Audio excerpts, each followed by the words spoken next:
Air racing champion adventure pilot Luke Czepiela 2023 সালের 14 March দুবাইয়ের iconic tower 56 তলা উঁচুতে ছোট্ট হেলিপ্যাডে অবতরণ করান তার শখের বিমান।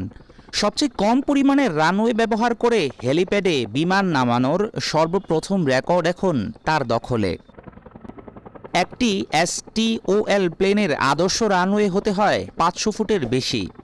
39 বছর বয়সী পোলিশ এই পাইলটের STOL প্লেন থামানোর জন্য ব্যবহার করা রানওয়ের দৈর্ঘ্য ছিল মাত্র 60 ফুট।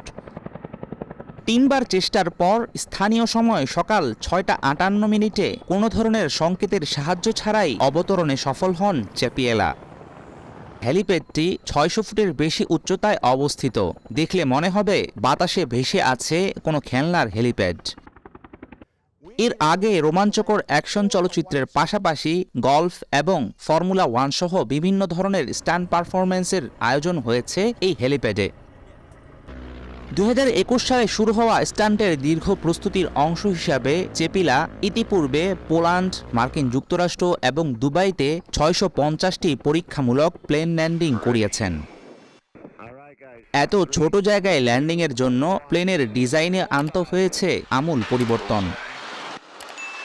সফল ল্যান্ডিংয়ের পর হেলিপ্যাড থেকে ডাইভিং করে দুবাইয়ের উপর দিয়ে উড়ে যান দুঃসাহসী পাইলট লুক চেপিয়ালা।